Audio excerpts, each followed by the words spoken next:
Hello friend, मैं सुप्रिया स्वागत करती हूँ आपका डिकोड एग्जाम में। फ्रेंड, जैसा कि हम लोग चकबंदी लेखपाल से संबंधित प्रीवियस ईयर्स के क्वेश्चंस पेपर को सॉल्व कर रहे थे और हम लोगों ने ऑलरेडी 2008 में और 2015 में जो प्रथम पाली में एग्जाम हुआ था उसमें जो जीएस से संबंधित प्रश्न और ग्रामीण विकास से संबंधित प्रश्न जो पूछे गए थे हम लोगों ने उसे एक एक करके सॉल्व किया, उसकी व्याख्या को देखा और उससे संबंधित कुछ अन्य महत्वपूर्ण तथ्यों को भी देखा जो आपके आने वाले एग्जाम के लिए काफ़ी ज़्यादा इंपॉर्टेंट है। और जैसे कि हम लोग सॉल्व कर रहे थे 2015 में जो सेकंड शिफ्ट यानी कि द्वितीय पाली में जो पेपर हुआ था उसमें हम लोगों ने जीएस से संबंधित जो प्रश्न पूछे गए हम लोगों ने उसको ऑलरेडी सॉल्व कर लिया। तो जिन लोगों ने अभी तक के इस प्रीवियस ईयर्स के क्वेश्चंस पेपर की जो वीडियो है, जो डिस्कशन वीडियो है, जिन लोगों ने नहीं देखा है प्लेलिस्ट में वो वीडियो पड़ी हुई है, आप उन्हें देख लीजिए, जिससे कि चकबंदी लेखपाल में जो अभी तक का एग्ज़ाम हुआ है वो किस तरीके का पैटर्न था, किस तरह का प्रश्न पूछा जाता है वो आप देख सकते हैं। और साथ ही साथ आपका प्रीवियस ईयर्स के क्वेश्चंस भी रिवीजन हो जाएंगे और कुछ अन्य महत्वपूर्ण तथ्यों को भी आपको जानकारी मिलेगी जो आपके आने वाले एग्जाम के लिए काफ़ी ज़्यादा महत्वपूर्ण है। आज की क्लास में हम द्वितीय पाली में जो ग्रामीण विकास से संबंधित प्रश्न पूछे गए थे हम उन्हें के करके सॉल्व करेंगे। तो आइए स्टार्ट करते हैं आज की क्लास। और आज की क्लास में हमारा सबसे पहला प्रश्न है कि स्वदेशी हल है जुताई का एक द्वितीय उपकरण, नम धरती का एक कुदाल, एक बहुउद्देशीय उपकरण या फिर जुताई का एक प्राथमिक उपकरण। तो इसका करेक्ट आंसर क्या हो जाएगा? डी हो जाएगा। जब भी कृषि कार्य करना होता है, जब भी आपको कोई नई फसल लगानी होती है तो उसके पहले हमें उस भूमि को जो है बीज योग्य बनाना होता है, यानी कि कृषि करने योग्य बनाना होता है। तो जब भी बीज को बोने से पहले हम उस भूमि को क्या करते हैं, उसकी जुताई करते हैं। उसके लिए सबसे पहले प्राथमिक उपकरण का इस्तेमाल किया जाता है, जिसमें क्या है आपका हल हो गया, दूसरा हैरो हो गया। हल आपने देखा होगा बैलों से भी खींचा जाता है और आप देखेंगे तो ट्रैक्टर से भी खींचा जाता है। हल का इस्तेमाल बहुत समय से किया जा रहा है, चाहे आपने हड़प्पा सभ्यता भी पढ़ा होगा तो उसमें भी हल के साक्ष्य हमें मिले हैं। तो इसमें क्या किया जाता है, भूमि को जो है बीज बोने योग्य बनाया जाता है, ठीक है। फिर उसके द्वितीय उपकरण का इस्तेमाल किया जाता है। तो ध्यान रखिएगा, हल क्या है, एक प्राथमिक उपकरण है जुताई का। अगला प्रश्न है, ईख की अदसाली किस्म की फसल अवधि क्या है? 14 माह, 18 माह, 22 माह या फिर 8 माह? Correct answer is B.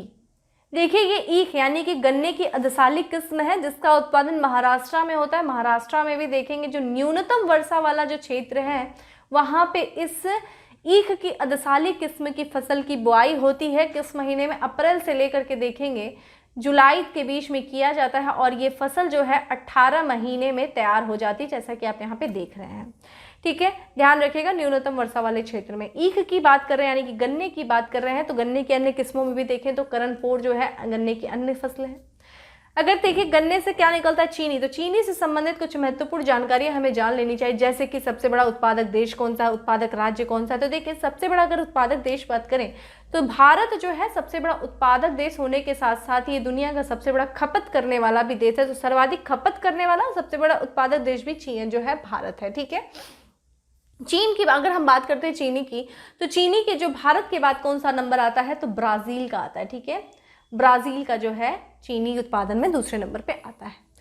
चीनी की अगर देखिए मिल जो है, बहुत बार पूछा गया है शुगर मिल के बारे में कि सबसे पहले जो है शुगर मिल कहाँ स्थापित की गई थी। ध्यान रखिएगा, सबसे जो पहले शुगर मिल जो बनाई गई थी, चीनी मिल जो बनाई गई थी वो उत्तर प्रदेश में बनाई गई थी, 1903 में बनाई गई थी। उत्तर प्रदेश में देवरिया जिला है, ठीक है। देवरिया जिले का जो प्रतापपुर है स्थान, वहाँ पे सबसे पहले चीनी मिल की स्थापना 1903 में किया गया था, ठीक है। आपसे ये भी पूछा जा सकता है कि Indian institute of sugar technology कहाँ पे है, तो आप ध्यान रखिएगा कानपुर में है, ठीक है। तो Indian institute of sugar technology कहाँ पे है, कानपुर में है, ठीक है। तो ध्यान रखिएगा अदसाली किस्म जो है ईख की है, महाराष्ट्र संबंधित है, 18 माह इसको लगता है तैयार होने में। अगला प्रश्न है, भारत में लगभग 90% सिंचाई क्षेत्र के अंतर्गत आता है, बॉर्डर प्रणाली के, चेक बेसिन के, स्प्रिंकल के या फिर सतही सिंचाई के। तो देखिए जो लगभग जो सिंचाई क्षेत्र आता है वह सतही सिंचाई क्षेत्र के अंतर्गत आता है, भारत का लगभग जो क्षेत्र है। और सतही सिंचाई में कौन कौन सी चीज़ें इस्तेमाल करती है, किस किस, जैसे कि कुएँ, तालाब हो गया, नलकूप हो गया, ठीक है।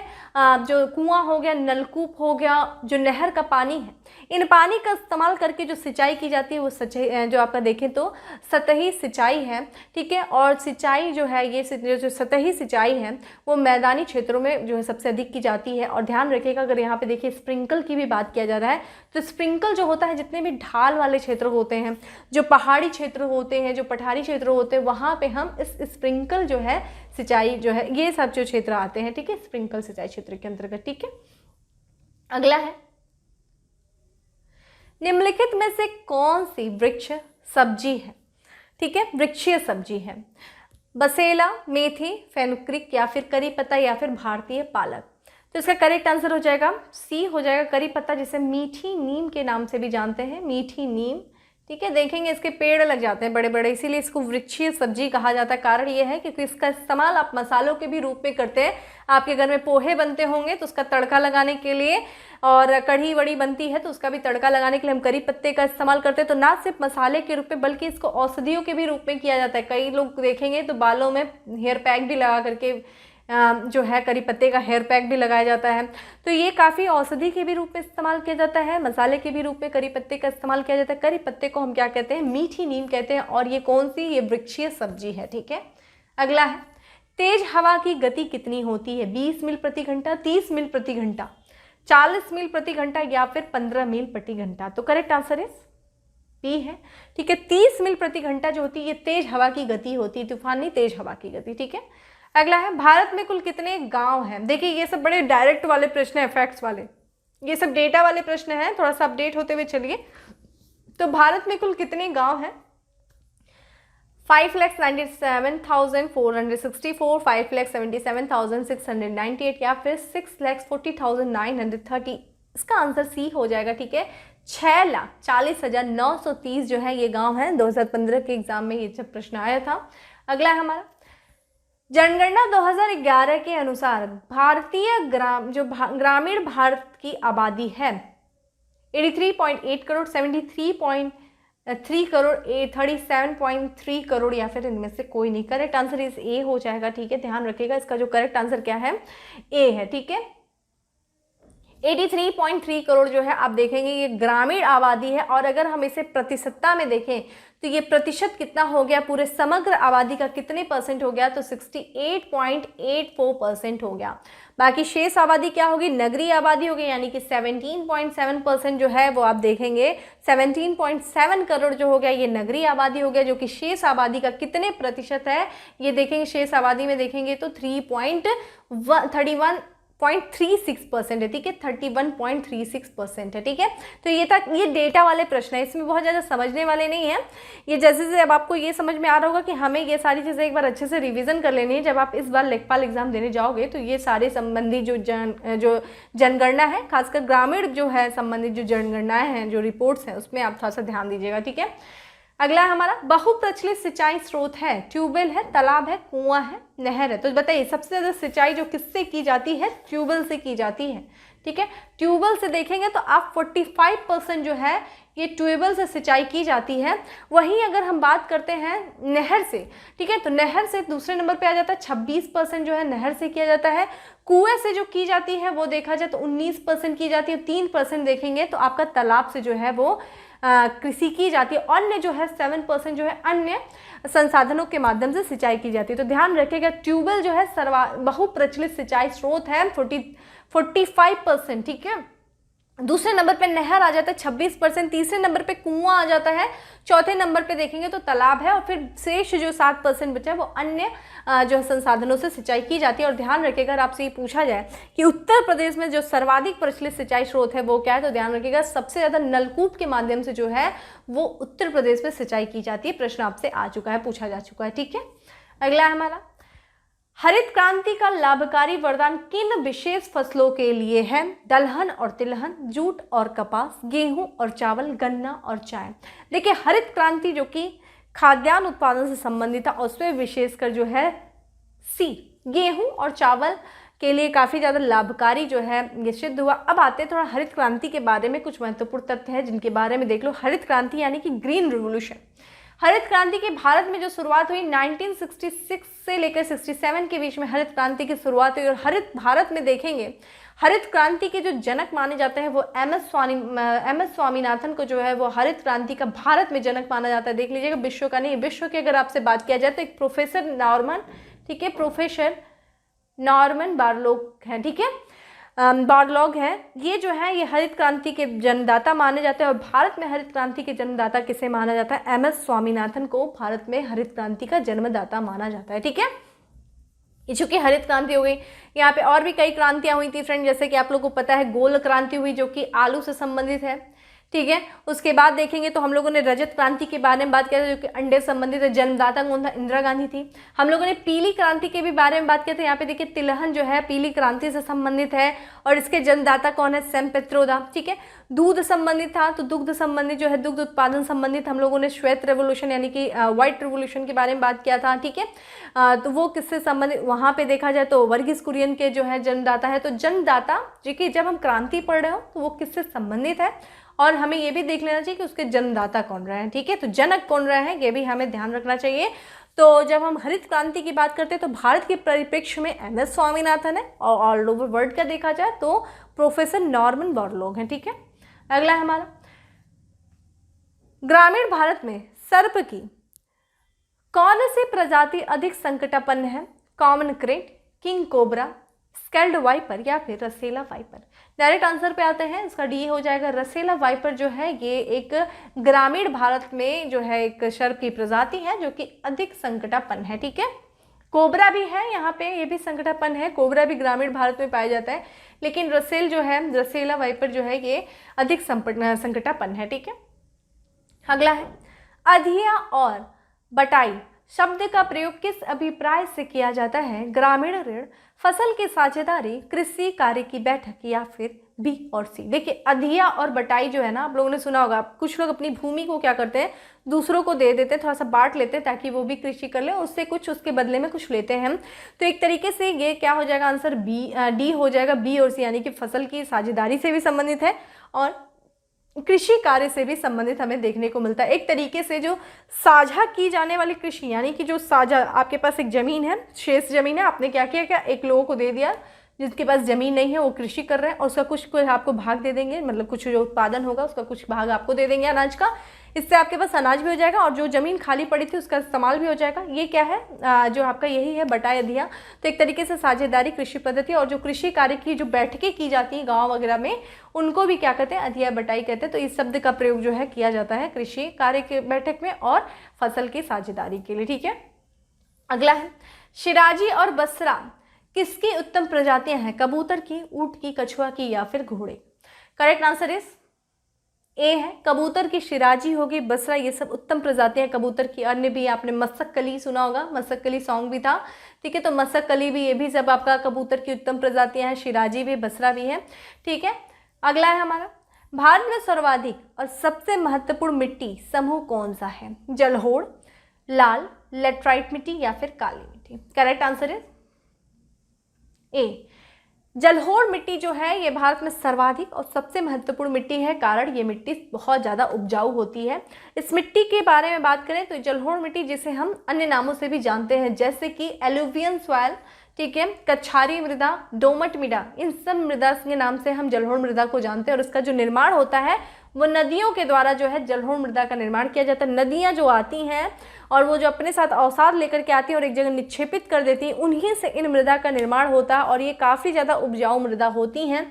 जनरली इन मृदाओं का जो आप देखेंगे उत्तर जो मैदान है, यहाँ पे इनका सर्वाधिक विस्तार जो देखने को मिलता है गंगा का मैदान, क्योंकि गंगा के द्वारा जो अवसाद लेके आया जाता है उसके द्वारा जलोढ़ मृदा का जो है निर्माण होता है और ये प्राकृतिक रूप से काफ़ी ज़्यादा उपजाऊ होती हैं। और इनकी जो मृदा है इसमें कौन कौन से फसल आप लगा सकते हैं, जैसे कि चावल हो गया, गन्ना हो गया, जूट हो गया, और चावल, गेहूँ हो गया, इन सब फसलों का बहुत अच्छा उत्पादन होता है इस जलोढ़ मृदा में। और देखिए ये भी जो आप देखेंगे ना, तो बाढ़ जब आती है, बाढ़ के भी द्वारा इस मृदा का निर्माण होता है। जब बाढ़ चली जाती है तो यहाँ पे भी हमें दो मृदा देखने को मिलती है। देखिए एक पुरानी जलोढ़ मृदा है, ठीक है, पुरानी जलोढ़ होती है, और एक देखिए नई जलोढ़, जो जब नई बाढ़ आती है तो नए बाढ़ के द्वारा जो बनाया जाता है, मृदा का निर्माण होता है, वो नई जलोढ़ मृदा होती है। पुरानी को हम क्या कहते हैं, बांगर कहते हैं, ये भी ध्यान रखेगा। नई को क्या कहते हैं, बांगर खादर जो मृदा होती है वो होता है। ये ज़्यादा उपजाऊ होती है कंपैरिजन टू पुरानी मृदा के, ठीक है।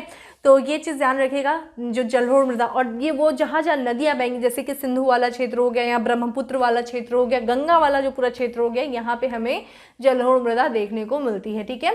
काली मिट्टी देखिए, ये इसमें अच्छा, बहुत अच्छा कपास का उत्पादन बहुत अच्छा होता है काली मृदा में, ठीक है। अगला है आंधी में हवा की गति कितनी होती है। यहाँ पे देखिए आंधी में पूछा हवा की गति 70 मील प्रति घंटा, 80 मील प्रति घंटा, 80 मील प्रति घंटा से अधिक, या फिर 60 मील प्रति घंटा। तो इसका करेक्ट आंसर क्या हो जाएगा दोस्तों, वो सी हो जाएगा। 80 मील प्रति घंटे से अधिक जो होती है, देखेंगे हम, तो ये आंधी में हवा की गति होती, ठीक है। आगे चलते हैं, नेक्स्ट है, भारत में ग्राम पंचायतों की संख्या है गैर आबादी वाले गाँव से अधिक, गैर आबादी वाले गांव से कम, गैर आबादी वाले गांव के बराबर, या फिर गैर आबादी वाले गांव से के, या फिर आबादी वाले गांव से अधिक। अगर हम बात करें ग्राम पंचायतों की वर्तमान में जो संख्या है वो लगभग कितनी है, लगभग अगर ग्राम पंचायतों की संख्या देखें तो 2,50,000 से लगभग जो मानी जाती है, ये ग्राम पंचायतों की संख्या, जो कि गैर आबादी वाले गांव से क्या है, अधिक है। तो भारत में जो ग्राम पंचायतों की संख्या है वो गैर आबादी वाले गांव से अधिक है, ठीक है। कितनी है, लगभग 2,50,000 जो है ये है, ठीक है। अगला हमारा, गुट्टी का प्रयोग आमतौर पर किसके संवर्धन में किया जाता है, लीची, अनानास, आम, या फिर पपीता। करेक्ट आंसर इज ए है, लीची के संवर्धन के लिए जो है हम देखते हैं, जो लीची है उसके संवर्धन के लिए, या फिर लीची के बौने और या फिर इसके संवर्धन के लिए जो है गुट्टी का प्रयोग किया जाता है। लीची के बारे में बात करें तो इसे हम क्या कहते हैं, क्वीन ऑफ द फ्रूट्स, ठीक है। अगर आपसे पूछा जाए फलों की रानी कौन है, तो लीची है। फलों का राजा कौन है, आम, king of the fruit mango, ठीक है।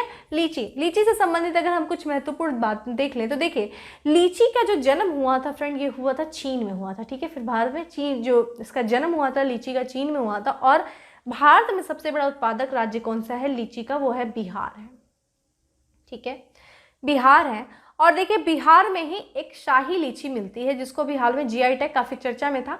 शाही लीची जो है वो बिहार में है, जिसको जीआई टैग मिला है। असम में एक लीची है जिसको कहते हैं तेजपुर लीची, ठीक है। तो तेजपुर लीची किस राज्य से संबंधित है, असम से संबंधित है। शाही लीची की आपसे पूछा जाए तो ये बंगाल, माफ करिएगा, बिहार से संबंधित है। चीन इसका क्या है, जन्मदाता है लीची का।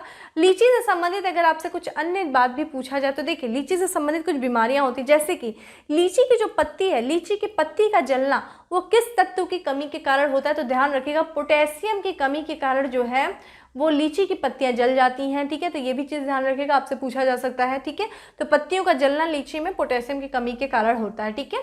आगे बढ़ते हैं, नेक्स्ट है, केंद्रीय आलू अनुसंधान कहाँ स्थित है, फैजाबाद में, शिमला में, सीमोग में, या फिर लखनऊ में।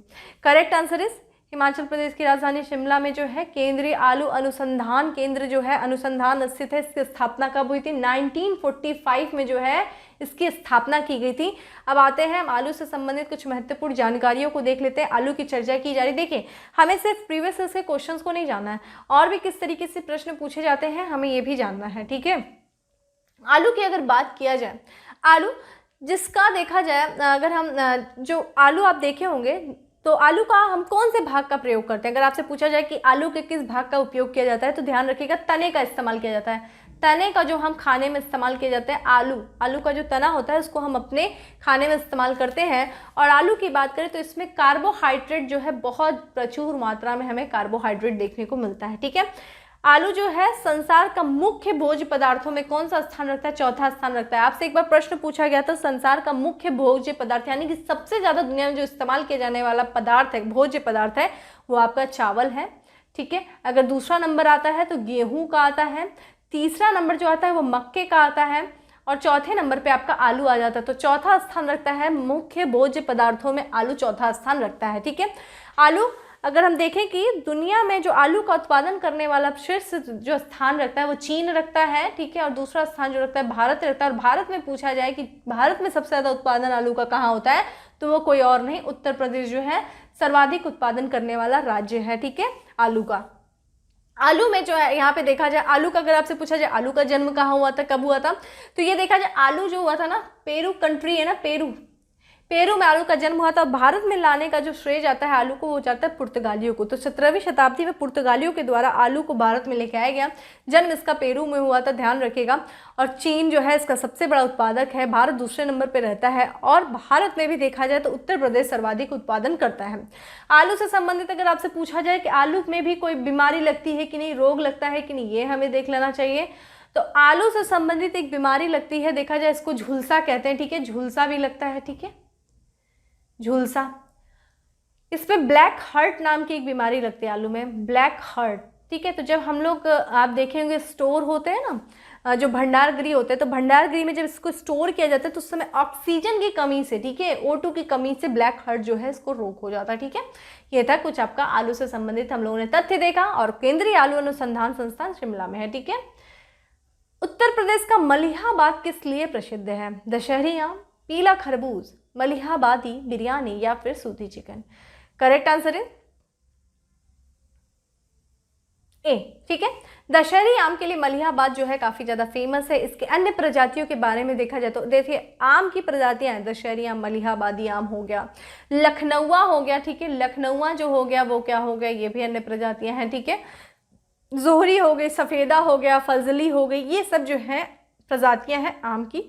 आम जिसको हम मैंगो कहते हैं, और ये क्या है, किंग ऑफ द फ्रूट्स है, ठीक है। हम लोगों ने देखा ना क्वीन ऑफ द फ्रूट कौन थे, लीची थी, किंग ऑफ द फ्रूट, फलों का राजा कौन है, आम है, और ये हमारा राष्ट्रीय फल भी है आम, ठीक है। राष्ट्रीय फल कौन सा है, आम है।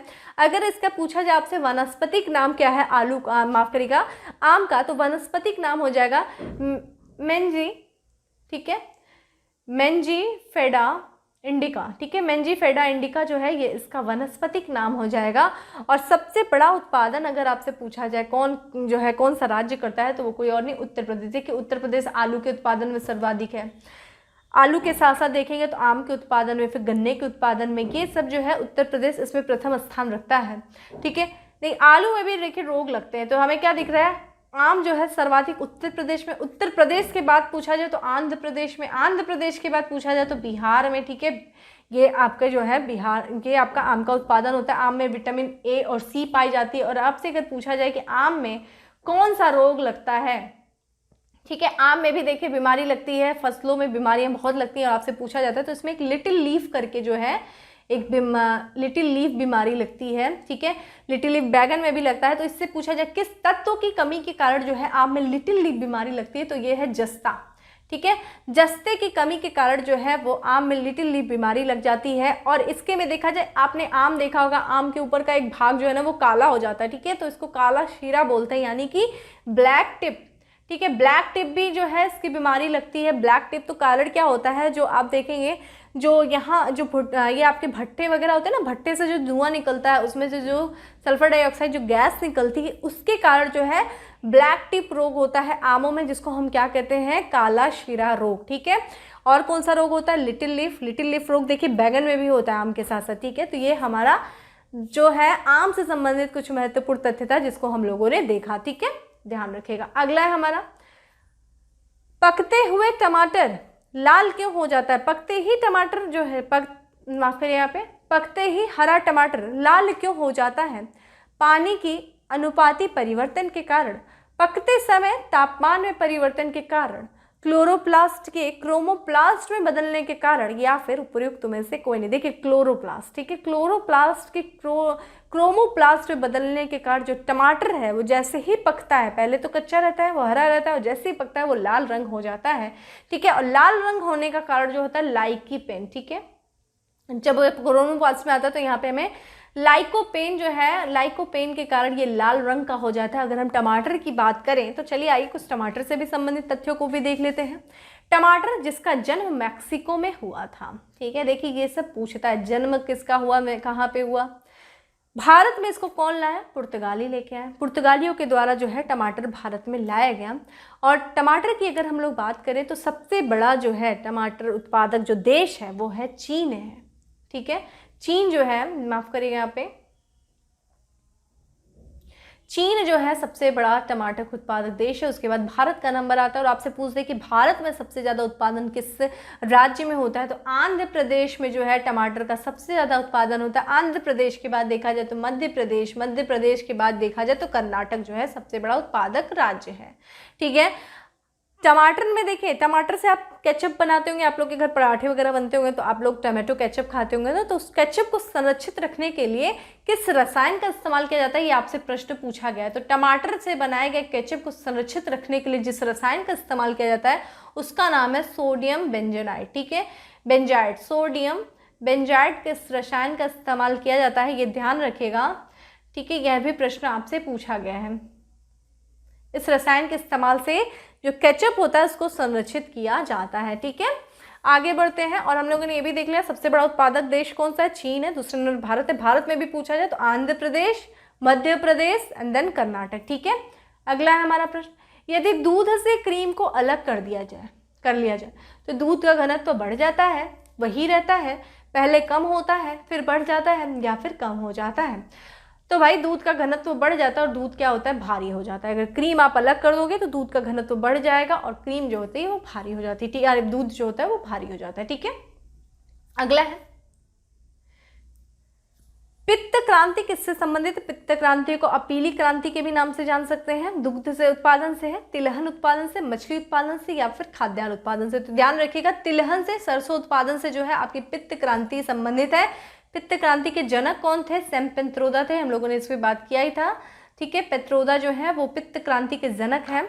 ठीक है, और अगर आपसे यहाँ पे ये भी देखिए प्रश्न है यहाँ पे, दुग्ध उत्पादन किससे है? इससे हमें देखते हैं व्हाइट रिवोल्यूशन है। ठीक है, वर्गीस कुरियन जो है इसका जन्मदाता। मछली उत्पादन जिसे हम नीली क्रांति के भी नाम से जानते हैं। और खाद्यान्न उत्पादन यानी कि ग्रीन रिवोल्यूशन। ठीक है, ग्रीन रिवोल्यूशन खाद्यान्न उत्पादन से है, जो कि किस पे बेसिकली जो मेन क्या था, किस पे इसने ज़्यादा प्रभाव डाला था? गेहूँ और चावल पे। ठीक है, अगला है लहसुन की तीव्र गंध का क्या कारण है? जो लहसुन में से आप गंध आती है, तीव्र गंध, उस किस कारण से, किस यौगिक के कारण से? क्लोरो यौगिक के कारण, अम्लीय यौगिक के कारण, गंधक यौगिक के कारण, या फिर इनमें से कोई नहीं? करेक्ट आंसर है गंधक यौगिक के कारण जो है लहसुन से तीव्र गंध आती है। और वो यौगिक कौन से गंधक तक से पूछा जाए तो एलासीन है। ठीक है, एलाइसीन गंधक है। ठीक है, ये चीज़ ध्यान रखिएगा, एलाइसीन है। और इसे हम क्या कहते हैं? डाइअलाइड डाइसल्फाइड। ठीक है, डाइअलाइड डाइसल्फाइड। इस कारण से लहसुन में जो है ना वो गंध आती है। तो गंधक यौगिक के कारण लहसुन की जो है तीव्र गंध है आती है। ठीक है, लहसुन के बारे में अगर आपसे पूछा जाए तो लहसुन का वैज्ञानिक नाम क्या है? तो एलिम, ठीक है, सेटाइवम जो है ये इसका देखेंगे क्या है इसका वैज्ञानिक नाम है। अगर आपसे पूछा जाए लहसुन आप खाते होगे तो लहसुन के किस भाग को इस्तेमाल करते हो, तो प्रश्न पूछा गया है ये शल्क कंद इस्तेमाल करते हैं। प्याज का भी, ठीक है, ऊपर से हम छिलके को निकालते हैं तो शल कंद भाग का इस्तेमाल लहसुन के लिए किया जाता है, प्याज के लिए भी किया जाता है। ठीक है, अगला है हमारा टपका किस फसल का अंतिम चरण है? आम का, अमरूद का, अनानास का, या फिर नींबू का? तो देखिए आप लोग सुनते होंगे ना टपक गया। ठीक है, आम क्या है? टपक गया।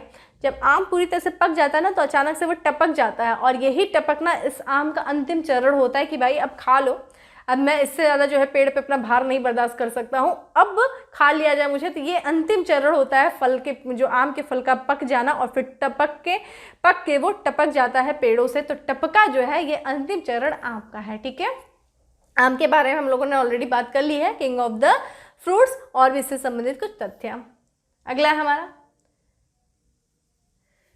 भारत में आबादी वाले गांवों की कुल संख्या कितनी है? यहाँ पे अगर हम डायरेक्ट आंसर पे चले ना तो ज़्यादा ठीक रहेगा, सी है, यानी कि 5,97,464 जो है ये भारत में कुल आबादी वाले गांवों की संख्या है। ये उस समय की बात है जब 2015 के बारे में। थोड़ा डेटा जो है ये अभी वही रहेगा, अभी जनगणना रिपोर्ट आएगी, फिर उसके बाद नई जनगणना रिपोर्ट के आधार पर कुछ हम लोग अपडेट करेंगे। ठीक है, आगे है कच्चे फलों को पकाने के लिए कौन सी गैस प्रयोग की जाती है?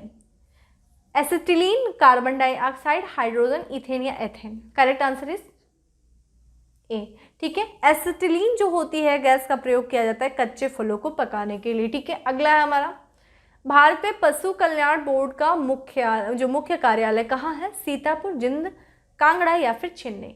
देखिए ये उस समय पूछा गया था, ये उस समय चेन्नई यानी कि मद्रास में है। भारत में जो पशु कल्याण बोर्ड की जो स्थापना की गई थी 62 में की गई थी, 1962 में की गई थी, और ये उस समय देखा जाए चेन्नई मद्रास में थी। अभी इसको हस्तांतरित ट्रांसफर कर दिया गया, कहाँ पे? हरियाणा में किया गया। हरियाणा में कहाँ किया गया? बल्लभगढ़। ठीक है, बल्लभगढ़ में जो है इसको हस्तांतरित कर दिया गया है। ठीक है, तो पशु कल्याण बोर्ड जो है। अगले पे चलते हैं, निम्नलिखित में से कौन ग्रामीण क्षेत्र का जमीनी कर्ता धरता है? कानून को, लेखपाल, पटवारी या फिर तहसीलदार। देखिए कानून को जो होता है ना, वो लेखपाल का जो बनाया रहता है सारा डेटा वेटा, उसको वो जांच करता है। कानून को नहीं है। करेक्ट आंसर इज बी, लेखपाल ही होता है। देखिए लेखपाल और पटवारी एक ही होते हैं। कुछ कुछ राज्यों में ना लेखपाल को ही पटवारी बोला जाता है, जैसे कि राजस्थान वगैरह में ना पटवारी को ही लेखपाल बोला जाता है। ठीक है, तो यहाँ पे लेखपाल करेक्ट आंसर होगा, जो कि जमीनी का कार्य, जो जमीन क्षेत्र का कार्य होता है, उसका जो लेखा जोखा रखने का कार्य करता है, जमीनी कर्ता धर्ता जो होता है वो लेखपाल होता है, और इसके द्वारा जो बनाई गई फाइलों का जाँच करने वाला कानून को होता है। ठीक है, अगला है हमारा, निम्नलिखित में से कौन सी नदी उत्तर प्रदेश में बिहड़ो यानी कि रेवनी का निर्माण करती है? यमुना, गोमती, हिंडन या फिर Ganga. Correct answer is B, Gomti Nagar. जो गोमती नदी है वो उत्तर प्रदेश में बिहड़ो का या फिर रेवनी का निर्माण करती है। और अगर हम पूछे गोमती का जो है उद्गम स्थल कहाँ है, तो पीलीभीत के माधेराना जो स्थान है। ठीक है, पीलीभीत में जो माधेराना स्थान है वहाँ पे इसका उद्गम, वहाँ से इसका उद्गम होता है। ठीक है, ध्यान रखिएगा, माधेराना। ठीक है, वहाँ से इसका उद्गम होता है, और ये काशी में देखा जाए गंगा से मिल जाती है। ठीक है, तो काशी में एक स्थान है जिसका नाम है सैदपुर। सैदपुर में ये गंगा से मिल जाती है। गोमती जो है ये गंगा की सहायक नदी है। जौनपुर हो गया, लखनऊ हो गया, ये सब जो है ये गोमती के किनारे स्थित शहर है। ठीक है, अगला है, उत्तर प्रदेश में किस प्रकार की मिट्टी अधिकांशतः पाई जाती है? बलुई, जलोढ़ मृदा, लाल मृदा या फिर लाल और काली मिट्टी का मिश्रण। देखिए इसका करेक्ट आंसर 32 का जो हो जाएगा ना, जलोढ़ मृदा पाई जाती है, और हम लोगों ने ऑलरेडी जलोढ़ मृदा के बारे में काफ़ी ज़्यादा चर्चा कर ली है, इसलिए यहाँ पे नहीं करेंगे। अगला देखते हैं, उत्तर प्रदेश के किस भूभाग में वार्षिक वर्षा सर्वाधिक होती है? पठारी में, तराई के इलाकों में, अनिश्चित वर्षा में या फिर मैदानी भूभाग में। करेक्ट आंसर इज तराई का जो इलाका है वहाँ पे जो है पश्चिमी, आप उत्तर प्रदेश देखेंगे तो पश्चिमी जो क्षेत्र है वो तराई का, जो पश्चिमी तराई का क्षेत्र है वहाँ पे काफ़ी ज़्यादा हमें वर्षा देखने को मिलती है। और यहाँ की जो जलवायु होती है, ठीक है, जो पश्चिमी क्षेत्र का जो तराई इलाका है वहाँ की जो जलवायु होती है वो होती आर्द्र उष्णकटिबंधीय, जिसके कारण से यहाँ पे बहुत ज़्यादा वर्षा होती है। तो तराई का इलाका है, और ये इसी कारण जो तराई का जो क्षेत्र है बहुत ही ज़्यादा उपजाऊ क्षेत्र है। यहाँ पे धान वगैरह की कृषि बहुत ज़्यादा अच्छी होती है। ठीक है, अगला है, उत्तर प्रदेश में किन जिलों में पटसन की खेती की जाती है? देवरिया और गोरखपुर, सहारनपुर और हरदोई, मथुरा, अलीगढ़ या फिर इलाहाबाद और फतेहपुर। करेक्ट आंसर इज ए है। ठीक है, देवरिया और गोरखपुर में जो है पटसन की खेती की जाती है। पटसन यानी कि जूट की खेती की जाती है। अगर हमें यहाँ पे ठीक है, पटसन जिसे हम जूट भी कहते हैं, अगर हम इसकी बात करें, ये किस कुल का जो है ये सदस्य है? तो ध्यान रखिएगा, टेलिएसी। ठीक है, कुल का ये सदस्य है, और इसका जो जन्म हुआ था ये अफ्रीका और भारत में जो है हुआ था। ठीक है, भारत में इसका जन्म हुआ था। और इसके बारे में बात करें तो कपास के बाद देखा जाए ये दूसरी सब जो है रेसे वाली फसल है। दूसरी रेसे वाली फसल जो है वो आपका देखेंगे तो पटसन है, और ये किसके बाद देखा जाए तो ये हमें देखने को मिलता है कपास के बाद। ठीक है, क्षेत्रफल के बारे में बात करें, क्षेत्रफल से दृष्टि में सबसे ज़्यादा जो अगर देखा जाए क्षेत्र कहाँ पे है तो यहाँ पे भारत जो है क्षेत्रफल की दृष्टि में सबसे ज़्यादा उत्पादन होता है, और फिर बांग्लादेश, फिजी। लेकिन अगर हम बात करें सबसे ज़्यादा उत्पादन जो होता है वो भारत में होता है। अगेन जो है क्षेत्रफल की भी दृष्टि से देखा जाए, उत्पादन की भी दृष्टि से भारत, बांग्लादेश। लेकिन अगर आप उत्पादक देखेंगे तो चीन हो जाता है, उत्पादक जो हो जाएगा वो चीन हो जाएगा। उसके बाद अगर देखा जाए तो चीन हो जाएगा यहाँ पे, ठीक है। चीन के बाद देखा जाए तो थाईलैंड हो जाएगा, ठीक है। उसके बाद भारत का तीसरा स्थान आता है, ठीक है। और यहाँ पे केंद्रीय जूट अनुसंधान केंद्र अगर आपसे पूछ दे कहाँ है, तो बैरकपुर जो कि पश्चिम बंगाल में, ठीक है। बैरकपुर जो कि पश्चिम बंगाल में, वहीं पे केंद्रीय जूट अनुसंधान संस्थान है, ठीक है। अगला है स्वच्छ भारत अभियान के अंतर्गत वर्ष 2019 में ग्रामीण भारत में कितने शौचालय बनाने का लक्ष्य रखा है। देखिए ये 2019 तो बीत गया, 2022 चल रहा है। उस समय लक्ष्य देखिए 120 रखा गया था, ठीक है। अब इसको पार हम स्वच्छ भारत चरण 2 में चल रहे हैं। स्वच्छ भारत अभियान की शुरुआत हुई थी 2 अक्टूबर को हुई थी, वर्ष 2014 में हुई थी। भारत को खुले में शौच मुक्त करने के लिए हुआ था, ठीक है। तो ओडीएफ फ्री भारत करने के लिए जो है स्वच्छ भारत अभियान का जो है निर्माण क्या जो है स्वच्छ भारत अभियान चलाया गया। और ये देखिएगा अब तो ओडीएफ प्लस का जो है अवधारणा चल रही है, ओडीएफ प्लस, ठीक है। इंदौर पहला जो है राज्य बना था, इंदौर जो है पहला क्षेत्र जो देखेंगे तो जिला बना था, ठीक है। इसमें देखिए और यहाँ पे हमें 120 जो है शौचालयों का लक्ष्य रखा गया था स्वच्छ भारत अभियान के अंतर्गत वर्ष 2019 में। अब चरण 2 स्टार्ट हो चुका है। अगला हमारा उत्तर प्रदेश के किस जिले में पुरुषों से महिलाओं का अनुपात सर्वाधिक है, ठीक है। तो महिलाओं का अनुपात सर्वाधिक किस जिले में, आजमगढ़ में, देवरिया में, सुल्तानपुर में या फिर जौनपुर में है। करेक्ट आंसर इज डी, ठीक है। जौनपुर में जो है वो महिलाएं अधिक हैं पुरुषों के कंपैरिजन में। भारतीय जनगणना 2011 के अनुसार देखा जाए तो जो लिंगानुपात है जौनपुर का वो देखिए क्या है 1024 है 1000 पुरुषों पे, ठीक है। तो 1000 पुरुषों पे जो है 24 महिलाएं अधिक हैं। दूसरा स्थान देखिए आजमगढ़ रखा है 1000, देखा जाए ये 1017, ठीक है, 1000 पे। तीसरा स्थान देखा जाए तो देवरिया का जो है 1013 है, और देवरिया में जो महिलाएं अधिक हैं पुरुषों के कंपैरिजन में।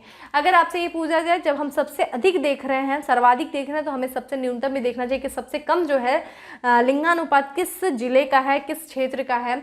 तो यहाँ पे हमें गौतम बुद्ध नगर हो गया, ठीक है। गौतम बुद्ध नगर प्लस कानपुर नगर जो है, यहाँ पे हमें सबसे कम लिंगानुपात देखने को मिलता है उत्तर प्रदेश के। कितना है 852, ठीक है। तो यहाँ पे महिलाएं बहुत कम हैं गौतम बुद्ध नगर में और कानपुर नगर में, ठीक है। तो ध्यान रखिएगा सर्वाधिक जो है अनुपात हमें लिंगानुपात सर्वाधिक दिख रहा है जौनपुर में, दूसरे नंबर पे आजमगढ़ में। जौनपुर का कितना 1024 है 1000, ठीक है।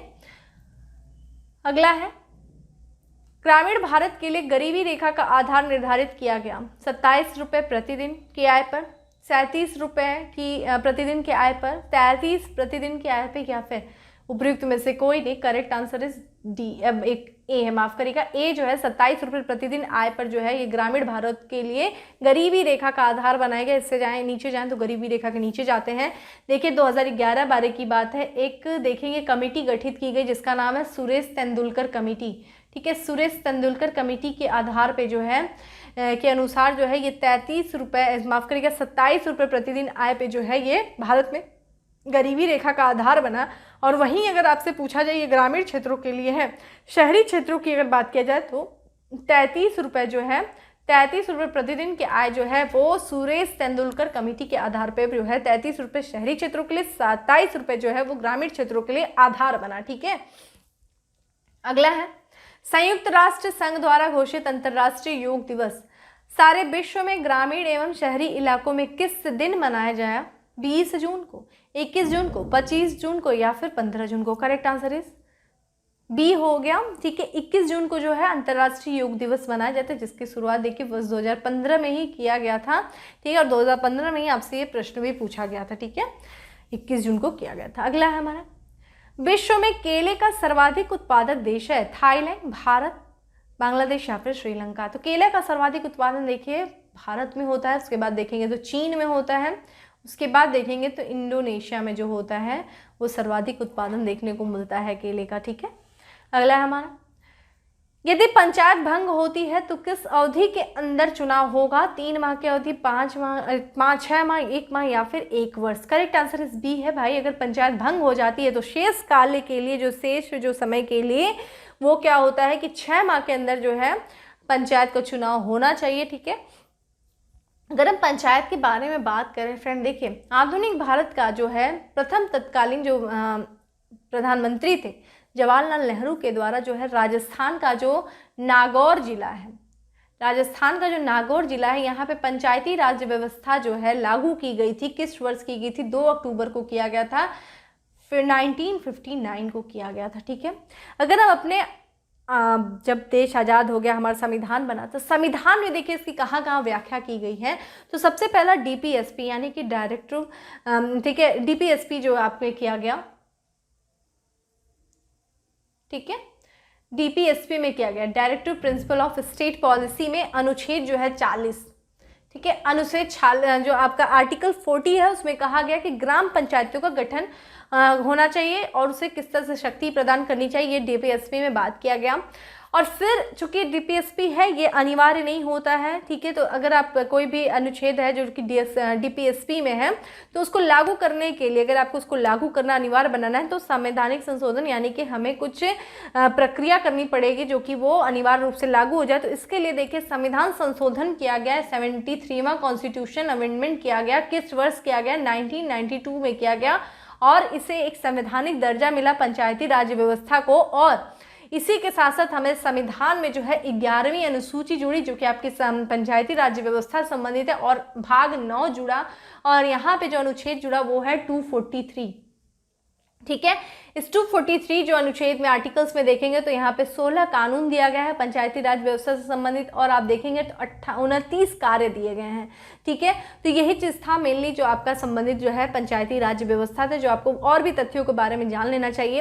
ये पॉलिटी से संबंधित प्रश्न है। देखिए ग्रामीण विकास जब आप करने जाएंगे तो वहाँ पर एक एक चीज़ मैटर करती है, जैसे कि हम लोगों ने अभी देखा कोई फल पढ़ रहे हैं तो फल से संबंधित कैसा, उसका कौन सा भाग हम इस्तेमाल करते हैं खाने के लिए, फल में अगर उत्पादक राज्य कौन सा है, देश कौन सा है, उसके साथ साथ अगर उसमें कोई बीमारी लगती है तो किस कारण से वो बीमारी लगती है, किस तत्वों की कमी के कारण से वो बीमारी लगती है, उससे संबंधित कोई अगर केंद्र है, अनुसंधान केंद्र है तो वो कहाँ पे है, इसी तरीके के प्रश्न आते हैं। तो जब भी कोई चीज़ पढ़िए उसको थोड़ा सा रिलेट करके पढ़ लीजिए, इससे आपकी सारी चीज़ें जो हैं एक साथ तैयार हो जाएंगी, ठीक है। तो इस तरीके से था हमारा 2015 में जो फर्स्ट और सेकंड शिफ्ट में जो एग्जाम हुआ था, उसमें जो जीएस से संबंधित और ग्रामीण विकास से संबंधित हम लोगों ने एक एक क्वेश्चंस को सॉल्व कर लिया है। तो अगर मैं ऑलरेडी बोल रही हूँ, जिन लोगों ने उसको नहीं देखा है प्लेलिस्ट में वो वीडियो पड़ी हुई है, एक बार देख लीजिए, क्विक रिवीजन हो जाएगा आप लोग के लिए, काफ़ी ज़्यादा अच्छा ही रहेगा आपके आने वाले एग्जाम के लिए। बाकी नेक्स्ट सेशन में हम लोग शेष जो है राजस्व से संबंधित जो प्रश्न, राजस्व एग्जाम जो हुआ था राजस्व लेखपाल का, उसमें भी जो संबंधित प्रश्न पूछे गए हैं जीएस से संबंधित, ग्रामीण विकास से संबंधित, उनको सॉल्व करेंगे। तो बाकी सेशन अच्छा लगा हो तो लाइक करना नहीं भूलें, ज़्यादा से ज़्यादा लोगों को शेयर करें, और चैनल में पहली बार आए हैं तो सब्सक्राइब करना नहीं भूलें। फिर मिलते हैं नेक्स्ट सेशन में, तब तक के लिए bye, have a good day, stay safe and stay happy.